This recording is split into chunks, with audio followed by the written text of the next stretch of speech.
माननीय सदस्य बाबासाहेब देशमुख, अध्यक्ष महाराज, त्यांचा पक्ष आहे आणि त्यांच्यानंतर तिकडे येत आहे. अध्यक्ष महाराज धन्यवाद. अध्यक्ष महाराज, मी पुरवणे मागण्यावरती बोलण्यासाठी उभा आहे. पुष्ट क्रमांक 178 बाब क्रमांक 277 सांगोला शहरामध्ये इंदिरानगर, संजय नगर, लक्ष्मीनगर या ठिकाणी झोपडपट्टे आहेत. 1980 पासून त्या ठिकाणी लोकवस्ती आहे. तर सांगोला नगर परिषदेस महाराष्ट्र झोपडपट्टी सुधारणा अधिनियम सन 1971चा हा अधिनियम लागू नसल्यामुळं त्या झोपडपट्ट्यामध्ये राहत असणाऱ्या गोरगरीब जनतेला मूलभूत योजना मिळत नाहीत. त्यासाठी हा अधिनियम लवकरात लवकर लागू करून त्या ठिकाणी राहणाऱ्या गरीब लोकांना पंतप्रधान आवास योजनेतून त्यांच्या निवाऱ्याची सोय करून द्यावी ही आपल्या माध्यमातून मागणी करतोय. पुष्ट क्रमांक 176 बाब क्रमांक 177 या सांगोला शहरामध्ये आणि महाराष्ट्रातल्या सर्व शहरांमध्ये जी पंतप्रधान आवास योजनेच्या माध्यमातून 2.5 लाखाची जी निधी आहे ती तुटपुंजी आहे. तो निधी 5 लाखापर्यंत वाढवून मिळावा ही आपल्या माध्यमातून सरकारला विनंती करतोय. पुष्ट क्रमांक 66 बाब क्रमांक 106 सांगोला शहराच्या लोकसंख्येच्या तुलनेत अंगणवाड्याची संख्या कमी असल्याने बालक, स्तनदा माता, गरोदर महिला यांना अंगणवाडी कडून मिळणाऱ्या लाभापासून त्या वंचित राहत आहेत. त्या कारणाने आनंदनगर, संजय नगर, महात्मा नगर, लक्ष्मीनगर, यश नगर, नरेंद्र नगर, बनकर वस्ती, चिंचोली रोड अशा अनेक भागात पूरक पोषण आहारापासून बालक व गरोदर महिला वंचित राहत आहेत. त्या ठिकाणी नवीन अंगणवाड्यांची मागणी आम्ही करत आहोत.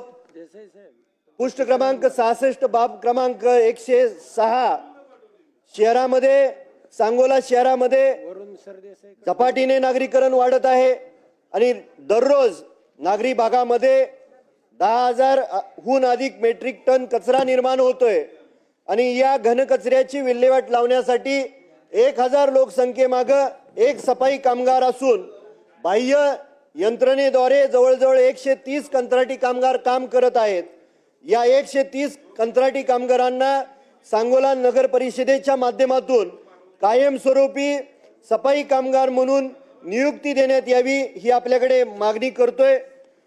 पुष्ट क्रमांक 73 बाब क्रमांक 114 सांगोला शहरामध्ये मूलभूत सोयी सुविधा उपलब्ध होत असताना वाढती गुन्हेगारी कमी करण्यासाठी सांगोला नगर परिषद हद्दीमध्ये ठिकठिकाणी CCTV यंत्रणा बसवणे गरजेचे आहे. त्याचबरोबर रस्त्याच्या दुतर्फा स्ट्रीट लाईटची गरज आहे. ती आपल्या माध्यमातून शासनाला मागणी करतोय. ती मागणी लवकरात लवकर मंजूर करावी.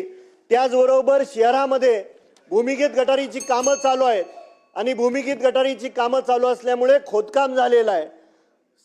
सर्व जनता धुळीनं त्रस्त आहे.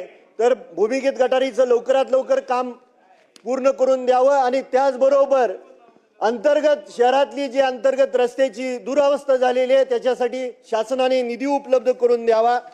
त्याचबरोबर शहरामध्ये एक डम्पिंग ग्राउंड आहे. ते डम्पिंग ग्राउंड लोकवस्तीमध्ये आलेलं आहे. त्याचं स्थलांतर करून द्यावं. कब्रस्तानसाठी वाढीव जागेची मागणी ती शासनाने मंजूर करावी. त्याचबरोबर आजी माजी सैनिकांची संख्या तालुक्यात आणि शहरामध्ये जास्तीची आहे. त्यांच्यासाठी सैनिक भवन मंजूर करून द्यावं. त्याचबरोबर होलार समाज, नाभिक समाज, डवरी समाज, गाडेवाले, बागवान, खाटीक समाजाची समाज मंदिरांची मागणी आहे ती लवकरात लवकर मंजूर करून द्यावी.